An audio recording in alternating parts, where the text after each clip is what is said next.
Order for your attention on the very important subject of election integrity. We believe that this executive order is the farthest reaching executive action taken in the history of the Republic to secure our elections. This is Democracy Watch. Mark, that was Donald Trump signing an executive order leaning into election integrity. I know that sounds nebulous, but this is something that off camera you and I spoke about, and you had sounded the alarms about this in a way that you don't usually do. So can you explain why this is particularly disturbing? Yeah, it's disturbing because Donald Trump is now bringing the same unhinged dictatorial energy to the area of voting rights that you have seen him bring to everything else. You know, people are used to Donald Trump being an election denier. People are used to Donald Trump making, spurious and outrageous claims. They understand that he will also, advocate for anti-voting policies. But this is the most concrete sign we have seen so far that he will issue executive orders that, number one, he doesn't have the authority to issue, right? I mean, he is saying that he is going to do things that are actually not the purview of the President of the United States.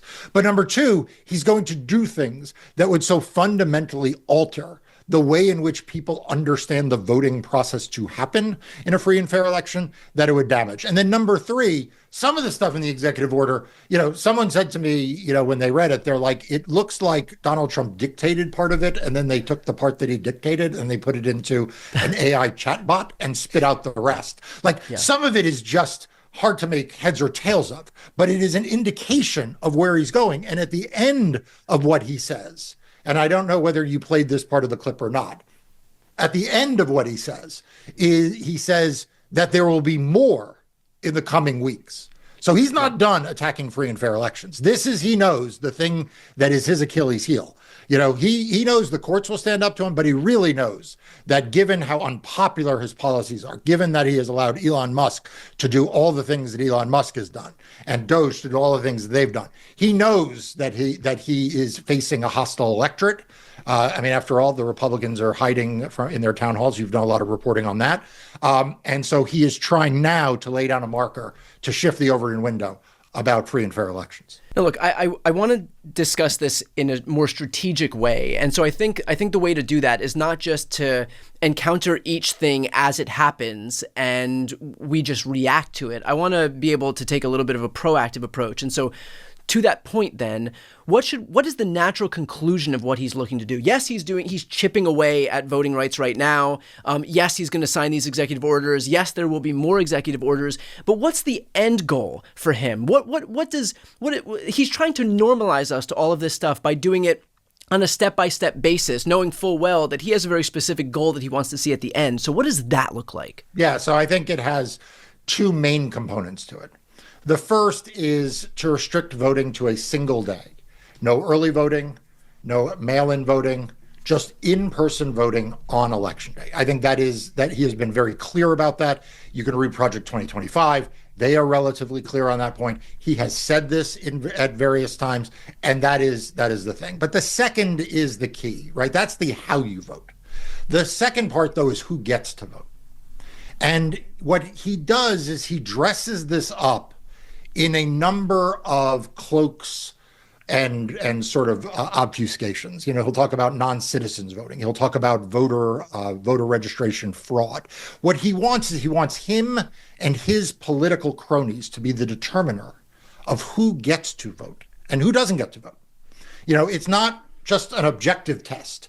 It is a subjective test. It's something that he and the people who he believes are on his side get to decide. So that's why you see voter challenges being empowered, right? Because voter challenges are a way that right-wing vigilantes can disenfranchise voters they don't like, right? It's the reason why he says we need proof of citizenship.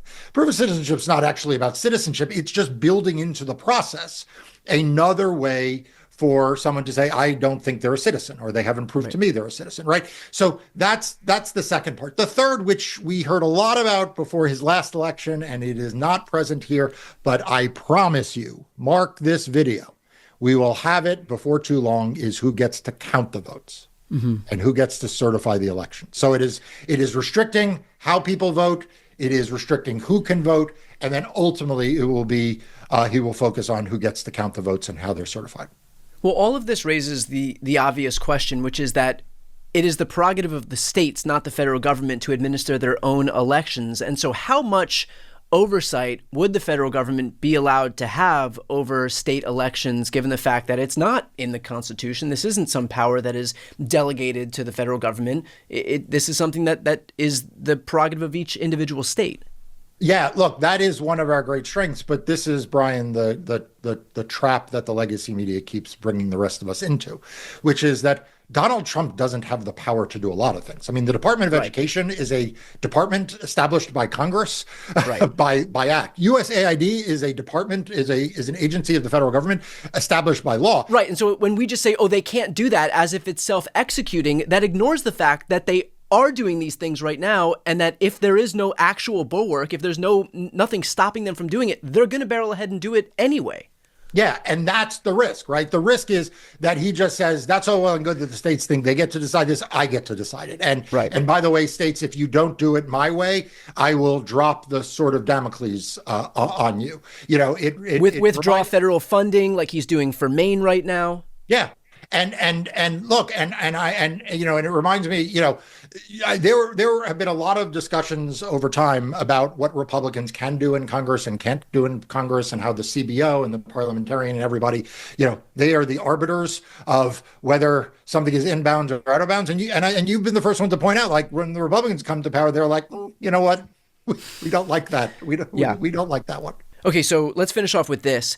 What then can states do, or other entities do right now to prevent the natural conclusion of what Trump is trying to do from happening? What preventative steps, what proactive action can we take right now in light of the fact that we already know what his end goal is? Yeah, so I think there are three things we all need to do.